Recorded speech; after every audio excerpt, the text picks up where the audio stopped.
ঘরে থাকা সামান্য কিছু উপকরণে খুবই কম সময়ে এক পাকে তৈরি করে ফেলুন ঝরঝরে ফ্রাইড রাইস। তো hello everyone, welcome back to my channel Mampi blog and রান্নায় তোমাদের সবাইকে স্বাগত।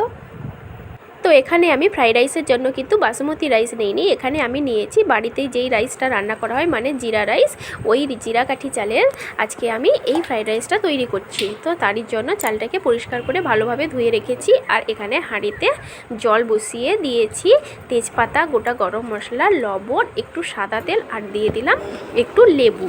তো এখন জলটা পুরোপুরি ভালোভাবে গরম হয়ে গেছে, এখন আমি ওই ধুয়ে রাখা চালটা জলের সঙ্গে অ্যাড করে দিলাম।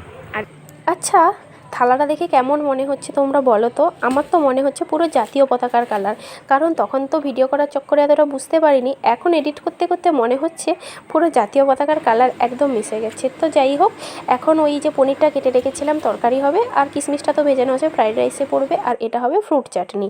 তো এই ফ্রুট চাটনি আর পনিরের তরকারিটা কিন্তু চ্যানেলে পোস্ট হয়ে গেছে, তোমরা চাইলে প্লিজ দেখে এসো। এই ভিডিওর সঙ্গে অ্যাড করলাম না কারণ ভিডিওটা অনেকটা বড় হয়ে যাবে। তো এদিকে আমার ভাতটা হয়ে গেছে, তো ভাতটা থেকে এখন ফ্যান আমি নিচড়ে নিয়েছি। তো ভাতটা দেখো কতটা ঝরঝরে হয়ে গেছে। আর এইদিকে সব সবজিগুলো আমি আগে থেকে ভেজে রেখেছিলাম, ওইগুলোর ভিডিও করা হয়নি কারণ যতটা কম সময়ে ভিডিওটা হয়, কারণ ভিডিওটা বেশি বড় হলে সবাই তো দেখতে চায় না, সেই কারণে এই ভাজাগুলো আর ভিডিও করিনি। তো এখানে আমি ওই কড়াইতে দিয়ে দিলাম ঘি। তো এখন আমি ফোড়নে দিয়ে দেব হচ্ছে তেজপাতা আর গোটা গরম মশলা। তো আমি বুঝতে পারছি না কেন উল্টোভাবে দেখাচ্ছে ভিডিওটা, কারণ আমি তো এক হাতে ফোন ধরেছি আর এক হাতে ভিডিও করেছি, তো সেই কারণে বুঝতেই পারছি না কেন উল্টোভাবে দেখাচ্ছে। আমি তো ঠিকভাবেই ধরেছিলাম। তো যাই হোক, প্লিজ তোমরা একটু ম্যানেজ করে নিও। তো এখন আমি ঘি গরম হয়ে গেছে, তো সব কিছু যে ভেজে রেখেছিলাম এর সঙ্গে অ্যাড করে দিলাম, আর এখানে দিয়ে দিব পরিমাণ মতো চিনি আর অল্প পরিমাণে দেব লবণ। তো সব কিছু এখানেই ভালোভাবে আমি মিক্সড করে নিব। তো তোমরা কে কীরকম ফ্রাইড রাইসটা করো জানিও, আমি কিন্তু আগে এইরকম সব কিছু দিয়ে কড়াইতে রাইসটাকে ভেজে নিতাম, কিন্তু এখন আর এই রকম করি না কারণ অনেকটাই অসুবিধা হয়ে যায়, ঝামেলা হয়ে যায়। তো সেই কারণেই আমি সব কিছু এখানে মিক্সড করে নিলাম। এখন এই যে একটা পাত্রে ভাতটা আমার ঢালা ছিল, ওই পাত্রে সব কিছু দিয়ে এখন আমি মিক্সড করে নিব। তো সব কিছু মিক্সড করে নিলেই আমার ফ্রাইড রাইস কিন্তু একদম রেডি। তো কত কুইকলি ও ইজি পদ্ধতিতে ফ্রাইড রাইসটা বানিয়ে ফেললাম বলো তো। আর তোমরা কেউ কি আরও কোনো ইজি পদ্ধতিতে জানো? তাহলে প্লিজ কমেন্ট করো।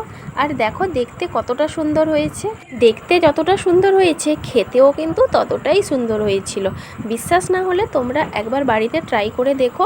তবে এখানে চাইলে মটরশুঁটি, ক্যাপসিকাম অনেক কিছুই দেওয়া যেত, কিন্তু বৃষ্টির কারণে বাইরে আর আজকে বেরানো হয়নি, আর সেই কারণেই ইচ্ছে হলো সবার ফ্রাইড রাইস খাওয়ার, সেই কারণে বাড়িতে থাকা সামান্য কিছু উপকরণ দিয়ে এইভাবে চটজলদি বানিয়ে ফেললাম ফ্রাইড রাইসটা। তো এর সঙ্গে কিন্তু পনিরের তরকারি, চাটনি সব কিছুই কিন্তু রেডি করেছি। তো প্রথমেই বললাম এই ভিডিওতে কিন্তু অ্যাড করা নেই, তো তোমরা প্লিজ ঝটপট করে সবাই চ্যানেলে গিয়ে পনির ও ফুলকপির রেসিপিটি দেখে এসো, আশা করি খুব ভালো লাগবে। আর ফ্রুট চাটনির ভিডিওটি এখনও পোস্ট করা হয়নি, তো কিছুদিনের মধ্যে ওটাও হয়ে যাবে। তো সবাই প্লিজ দেখো, আর ভিডিওটি কেমন লাগলো অবশ্যই কমেন্ট করো।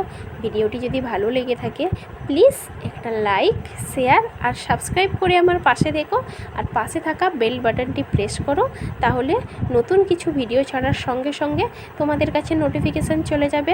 তো সবাই ভালো থেকো, সুস্থ থেকো, টাটা বাই, দেখা হচ্ছে নেক্সট কোনো ভিডিওয়।